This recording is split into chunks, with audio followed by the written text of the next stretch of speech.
diri. Mari sama-sama kita berbaharui dengan i'tikaf kita. Nawaitu an a'takifa fi hadzal masjid sunnatan lillahi ta'ala. Saya beriktikaf di dalam masjid ini sunnah karena Allah Ta'ala.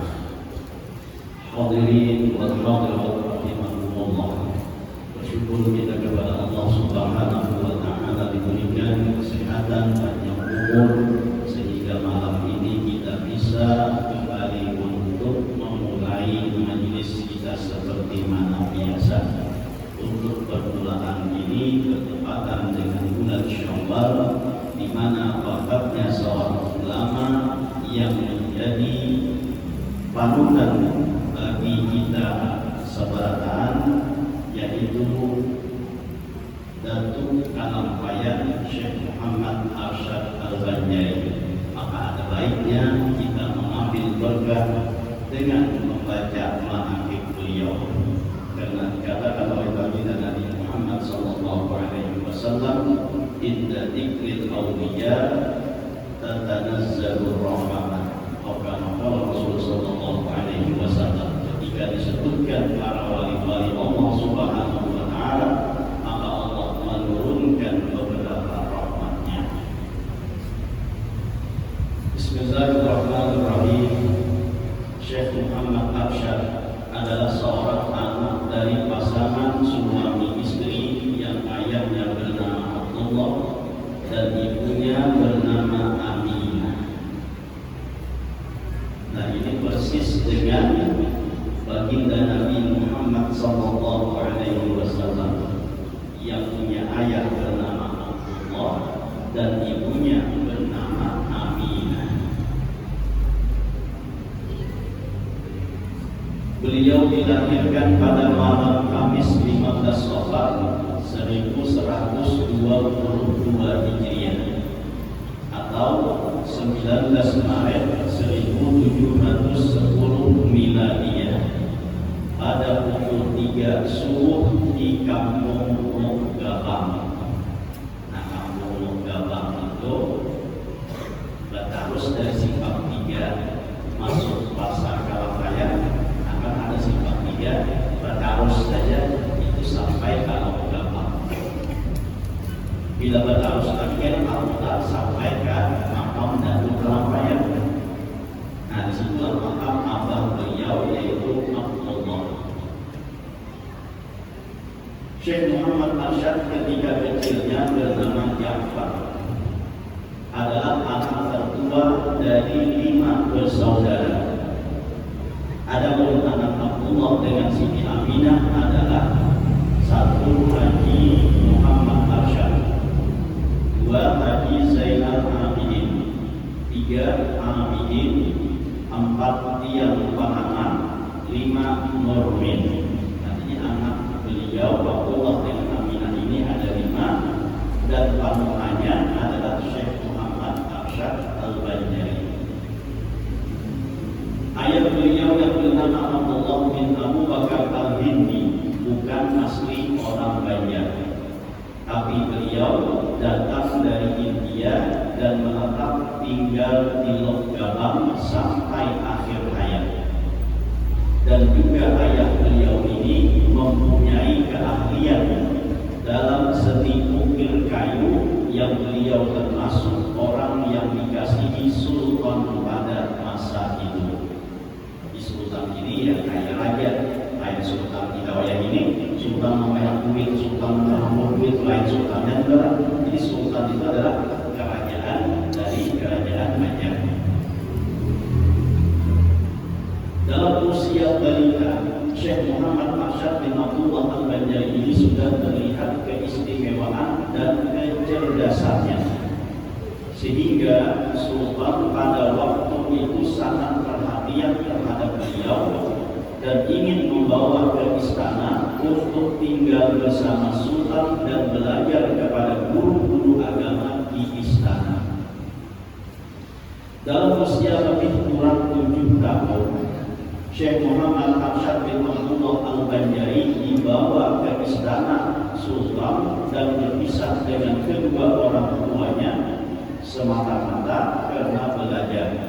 begitu tinggi himmah ataupun kemauan ataupun tekad beliau untuk belajar ilmu agama, sehingga rela melepaskan kesenangan bersama kedua orang tuanya. Hal itu tentu tidak terlepas dari doa kedua orang tuanya yang sejak beliau di dalam kandungan atau rahim ibu beliau, kedua orang tuanya selalu mendoakan beliau agar menjadi anak yang paling lagi zuhud. Jika itu berangkatnya, anak menjadi anak yang soleh, maka doakanlah anak tersebut mulai dari hamilnya pun sudah mendoakan untuk menjadi anak yang baik. Kita anaknya baru umuman sudah ada support mendoakan, bahkan aku sahabat umur disambut, apalagi itu anak siapa lagi adalah seorang baik. Nah, jadi anaknya bukan anak menjadi anak yang baik. Nah, maka mulai dari kandungan itu banyak mendoakan kepada anak tersebut. Kalau Nabi Ibrahim lain lagi, baru si anak sudah berdoa minta anak yang soleh. Itu Nabi Ibrahim. Jadi patut dulu patut baru kawin berdoa minta sekira anak menjadi anak yang soleh. Apa doanya? Rabbi habli minas sholihin. Ya Allah, berikanlah aku anak yang soleh. Itu doa Nabi Ibrahim. Selama beliau belum mendapatkan anak, jadi anaknya belum ada pun sudah didoakan oleh Nabi Ibrahim. Apalagi kalau sudah anaknya ada di dalam perut, maka banyak-banyak mendoakan untuk anak tersebut menjadi anak yang soleh. Selama beberapa tahun menuntut ilmu di istana, beliau belum juga merasa puas akan ilmu yang dituntut beliau, sehingga beliau masih ingin menuntut ilmu ke Makkah dan Madinah. Maka beliau minta izin kepada Sultan agar beliau bisa menuntut ilmu lebih banyak lagi. Maka dengan izin Sultan dan keikhlasan istri yang sedang hamil, rela melepaskan beliau pergi ke tanah suci Makkah untuk mengaji kepada ulama-ulama di Makkah dan di Madinah. Sudah sampai begini, bini masih hamil, nah ditinggalkan oleh beliau pergi untuk menuntut ilmu. Lebih kurang 30 tahun di Makkah dan 25 kali mengerjakan ibadah haji serta 35 fan pelajaran ilmu yang beliau kuasai dan berbagai ijazah dan sanad ilmu yang diterima langsung dari guru-guru beliau. Banyak guru dan ulama-ulama besar pada saat itu menjadi guru beliau. Kegampangan 30 tahun untuk ilmu di Makkah, 25 kali mengerjakan ibadah haji, 35 pak pelajaran yang beliau kuasai. Di antara guru beliau yang masyhur adalah satu Syekh Muhammad bin Ahmad Makkah, Syekh Muhammad bin Sulaiman Al-Murni Madinah, pengarang kitab Hawaiyil Madaniyah. 3 Syekh Muhammad bin Abdul Karim As-Saman Al-Madani dalam ilmu tasawuf yang akhirnya beliau mendapatkan ijazah dengan kedudukan sebagai khalifah. 4 Syekh Ahmad bin Abdul Mumin Ad-Danamuri. 5 Syekh Sayyid Abdul Qayyam Muhammad Murtada Az-Zabidi. 6 Syekh Hasan bin Ahmad Al-A'amish Al-Yamani. 7 Syekh Salim bin Abdullah Al-Basri. 8 Syekh Siddiq bin Umar Khan. 9 Syekh Abdullah bin Hijazi bin Asy-Syarqawi. 10 Syekh Abdul Rahman bin Abdul Aziz Al-Maghribi serta Sayyid Abdul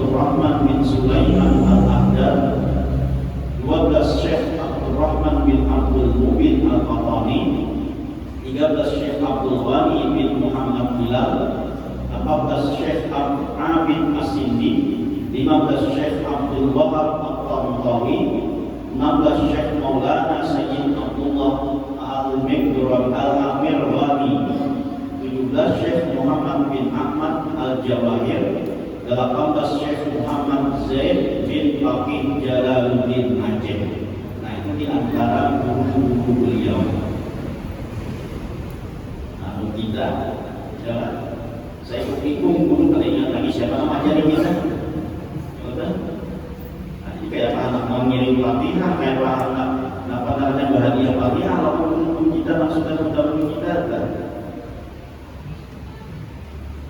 Sedangkan guru khusus di bidang tasawuf adalah Sayyid Muhammad bin Abdul Karim As-Samad Al-Madani, yaitu Syekh Samad, dan jadilah Syekh Muhammad Arsyad bin Abdullah Al-Banjari menjadi khalifahnya Syekh Samad Al-Madani untuk wilayah Banjar khususnya di Kalimantan bahkan se-Indonesia. Di antara sahabat-sahabat beliau antara lain satu Syekh Abdul Samad bin Abdul Rahman Palembang, yaitu pengarang kitab Syiarus Salikin dan Hidayatus Salikin. Nah, kita baca kitabnya setiap malam Kamis ini, yaitu adalah kitab Hidayatus Salikin. Nah, itu adalah kawan daripada Datuk Kalambayan. Beliau bernama Syekh Abdul Samad bin Abdul Rahman Palembang. 2 Syekh Abdul Wahab Bugis, 3 Syekh Abdul Rahman Misri dari Betawi dan lainnya, sehingga mereka berempat ini dijuluki 4 serangkai dari tanah Jawi. Nah, jadi berjuluk atau digelar dengan 4 serangkai dari tanah Jawi. Kenapa pada dinamakan dengan dari Indonesia? Karena saat itu Indonesia belum lahir, ya, jadi terkenalnya Indonesia itu Jawi, nah, sehingga dikenal dengan 4 serangkai dari tanah Jawi. Menikahkan anak dengan salah satu sahabat. Pada suatu tahun di musim haji, keempat sahabat sepakat untuk melaksanakan ibadah haji. Secara kebetulan, tanpa disangka-sangka Syekh Muhammad Arsyad bertemu dengan adik kandung beliau, yaitu Zainal Abidin, yang sedang menunaikan ibadah haji.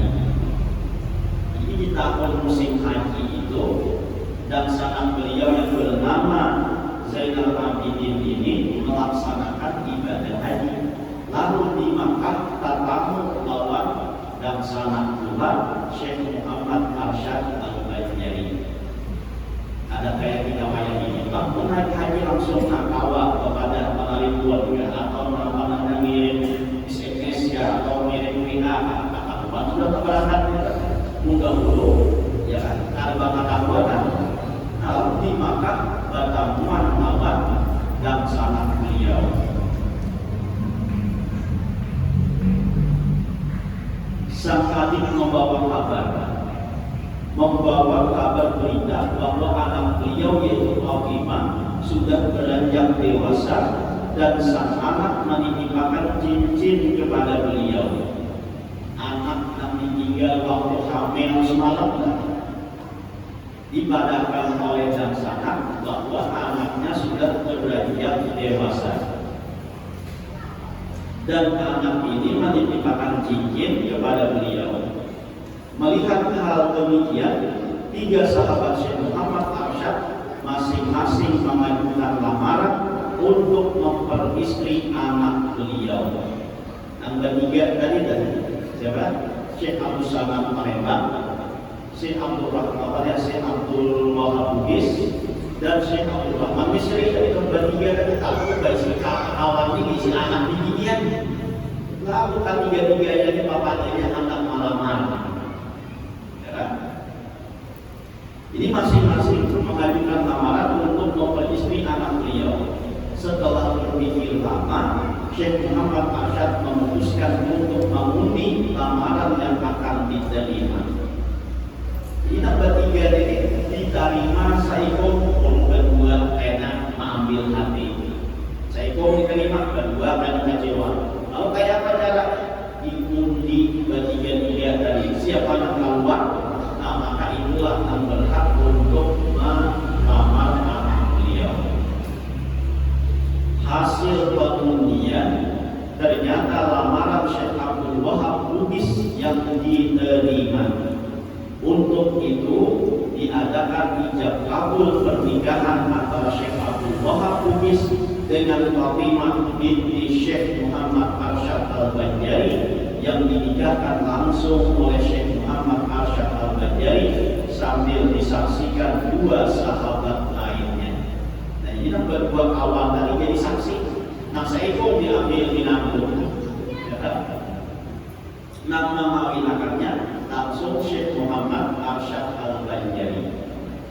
Nah ini dalam hukum fikih boleh abah itu mengawinkan anak bibinian yang bujang walaupun tanpa seizin daripada anak tersebut. Itu namanya wali mujbir. Wali mujbir ini boleh mengarasi dan boleh mengawinkan anak dari walaupun tanpa seizin anak perempuan, tapi anak perempuannya bujang. Tapi amun janda, nah tidak boleh, kecuali dengan izin si anak yang janda tersebut, baru si abah ini boleh mengawinkan lawan lelaki yang lain. Jadi harus berizin dulu kalau bibiniannya itu janda. Tapi kalau bibiniannya itu masih bujangan, nah maka si abah ini walaupun tanpa izin kepada si anak, ya kan, boleh untuk mengawinkan.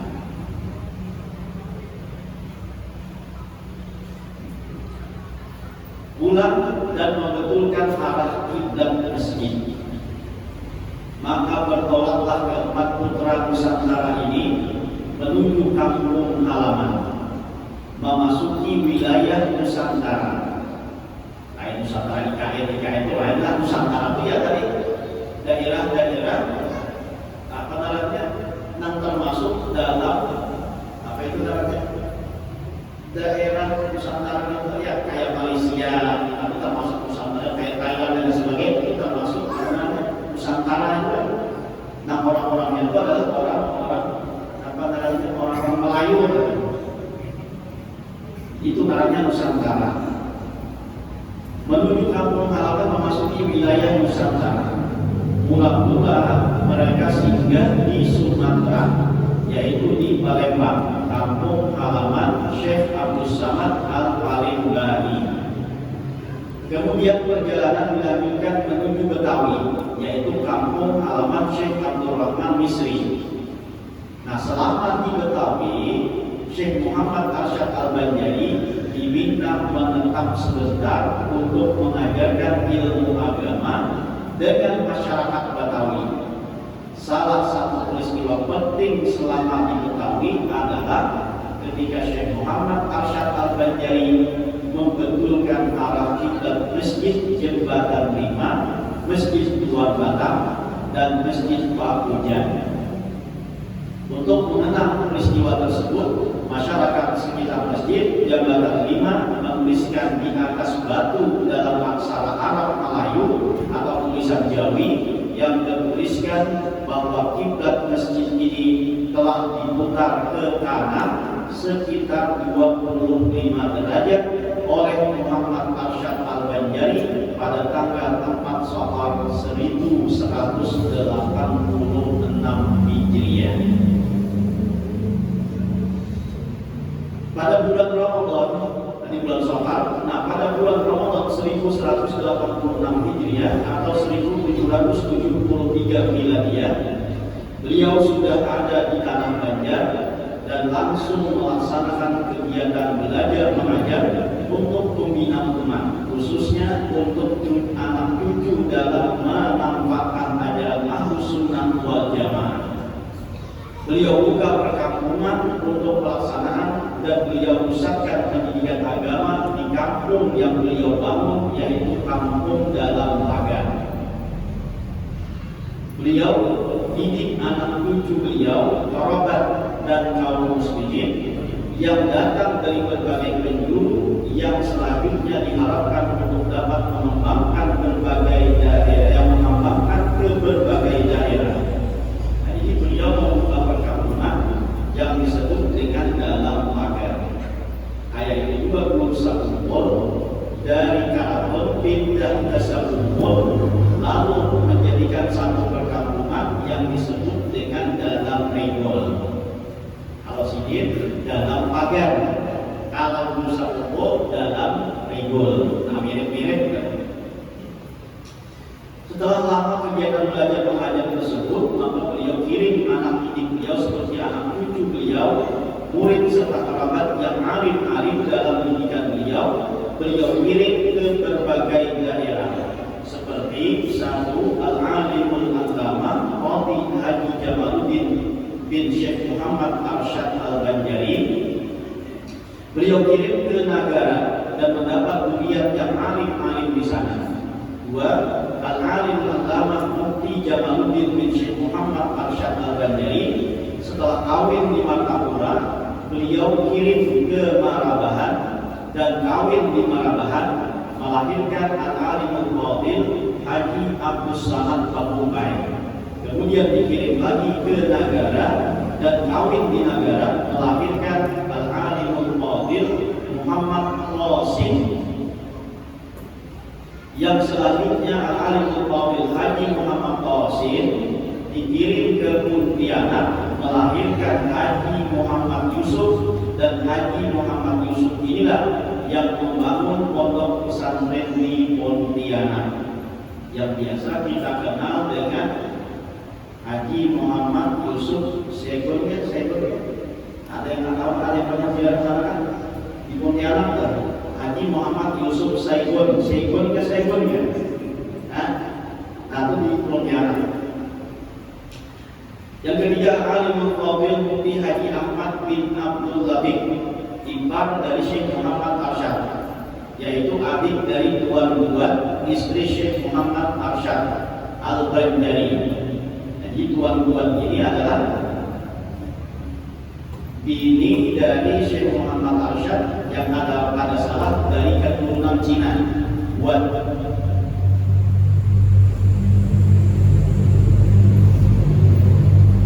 ada salah malah.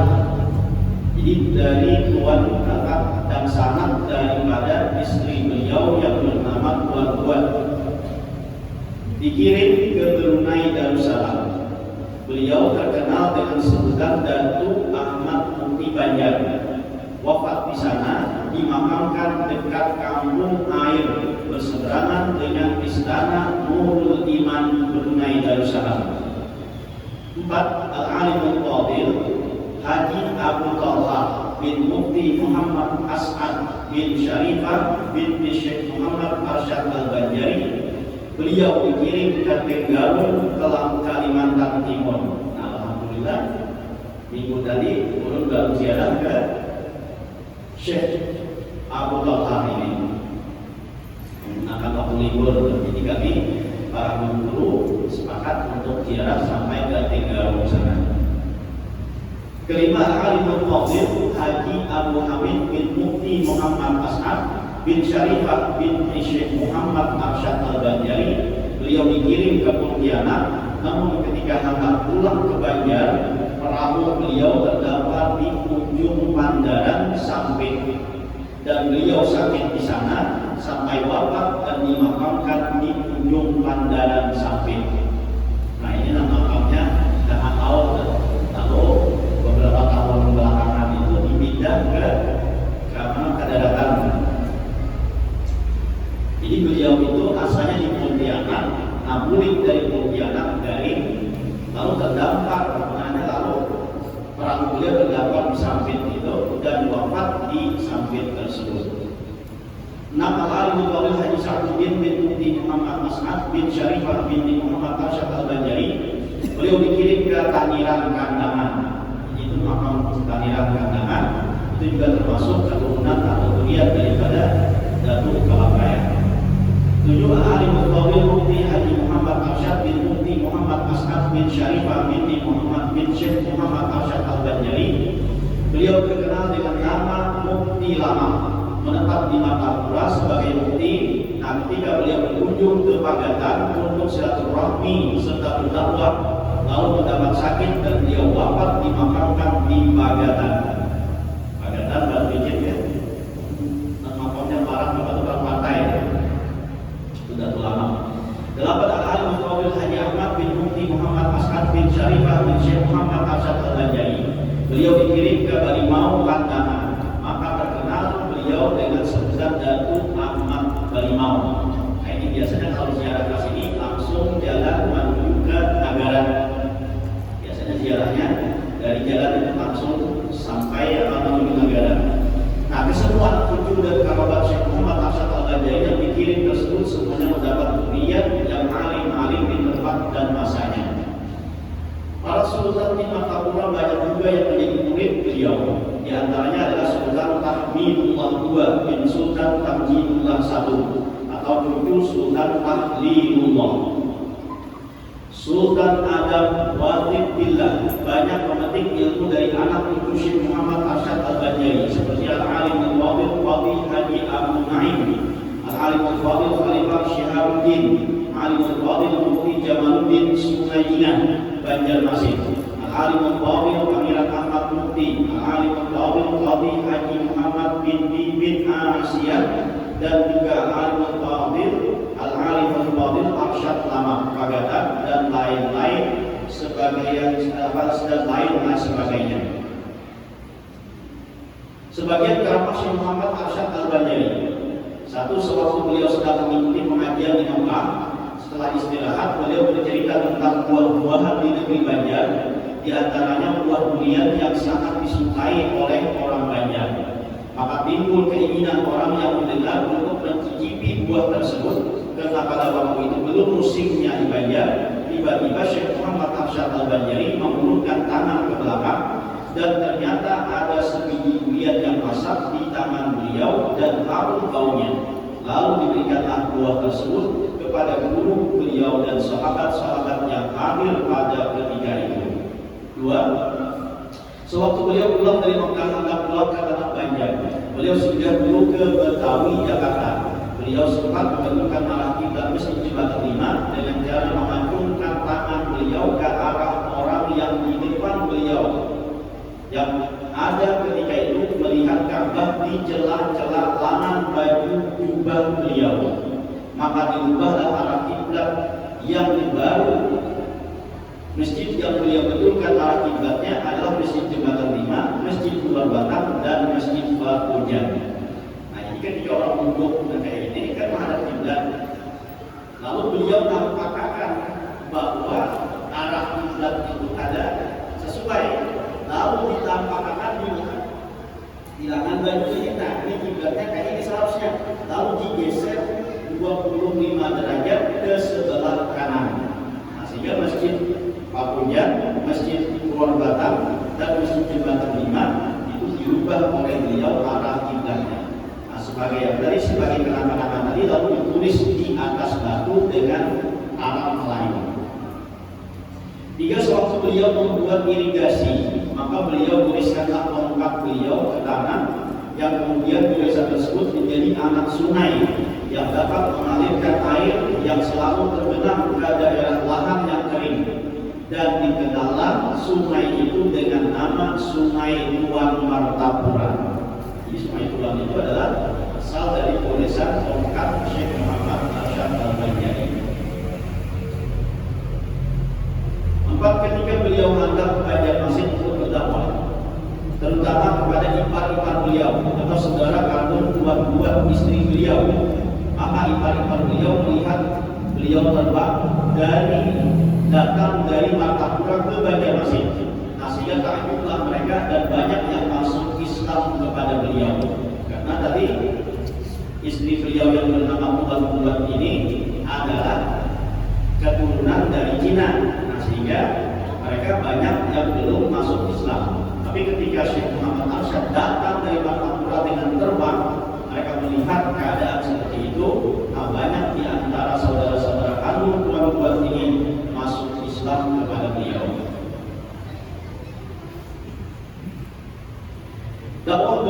bukan saja di Martapura, melainkan ke seluruh penjuru Kalimantan.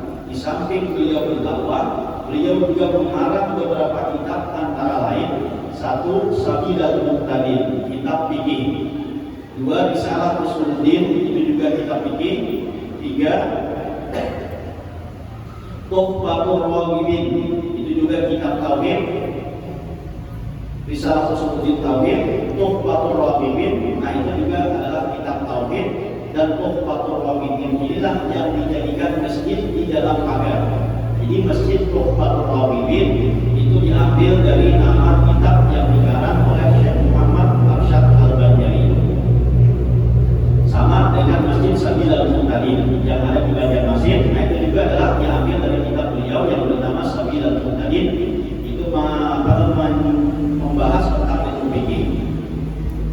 5. Lubatul Ajlan, kitab fikih khusus masalah perempuan. 6. Kitab Faraid, kitab pembahagian waris. 7. Al-Qaulul Mukhtasar, kitab berisi tentang Imam Mahdi. 8. Kitab Ilmu Falak, astronomi. 9. Fatwa Sulaiman Al-Qurdi, berisi fatwa guru beliau Sulaiman Al-Qurdi. 10. Kitab Nikah, tata cara perkawinan dalam syariat Islam. Itu diantara kitab-kitab yang beliau karang. Nah, dan saat ini kitab itu masih ada, secara manuskripnya itu masih ada dan dipegang oleh guru bawai di dalam pagar. Nah, rumahnya itu persis berseberangan dengan Masjid Tuhfatul Raghibin. Jadi di seberang masjid itu ada rumah guru bawai. Nah, disitulah manuskrip daripada kitab-kitab yang dikarang oleh Syekh Muhammad Arsyad Al-Banjari. Itu kalau yang di mukanya. Nah, kalau yang di belakangnya itu ada rumah beliau juga. Di situ ada peninggalan beliau berupa ranjang tempat tidur beliau dan berupa cermin bahari dari peninggalan Syekh Muhammad Arsyad Al-Banjari. Itu pas di belakang daripada masjidnya, di samping kanan, di belakangnya. Nah, belakang dari lawan guru bawai tersebut. Nah, di situ kitab-kitab Syekh Muhammad Arsyad Al-Banjari. Nah, kalau kesananya lagi, itu ada baju koko dari Syekh Muhammad Arsyad Al-Banjari. Di baju kokonya itu sudah berumur ratusan tahun juga. Dan baju kokonya itu bersulam-sulam. Nah, ujar nama guru yang memelihara baju beliau itu adalah baju yang dibikin oleh istri beliau yang bernama Tuan tadi, yang dari Cina. Nah, sehingga ada ukiran-ukiran dan sulaman-sulaman. Nah, jadi masih ada peninggalan-peninggalan Datuk Kalampayan.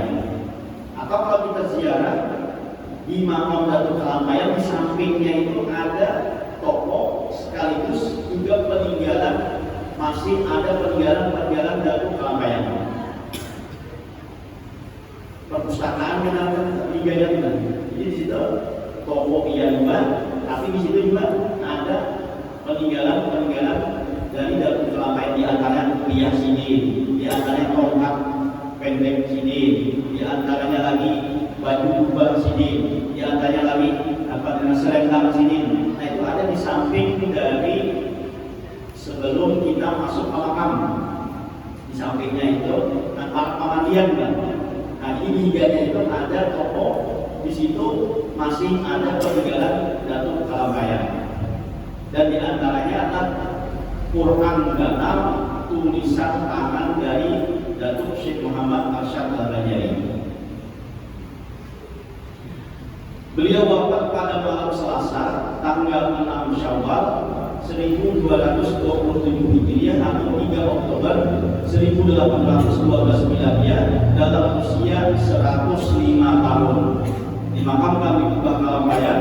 Beliau mempunyai 11 orang istri dan mempunyai 30 orang anak, dan sampai sekarang zuriat beliau sudah tersebar di mana-mana, khususnya di Kalimantan Selatan. Nah, ini 11 istri ini bukan karena ini kumpulin seberataannya, ada, tapi jumlah seberataannya 11 orang. Itu aja kan dulu. Mudah-mudahan dengan berkat kita berkumpul diampunkan segala dosa kita, dosa kedua orang tua kita, dosa guru kita, dan dosa kaum muslimin wal muslimat. Mudah-mudahan dipanjangkan umur, disehatkan badan, dilapangkan dari segala urusan, dikabulkan dari segala hajat dan permohonan. Semoga kita imankan dalam keadaan iman wal Islam, masuk surga bersama para wali Allah Subhanahu wa taala, dan khususnya bersama baginda Nabi Muhammad sallallahu alaihi wasallam. Amin ya rabbal alamin. Halal minta maaf minta redha. Bismillahirrahmanirrahim. Nabi wa bismillah.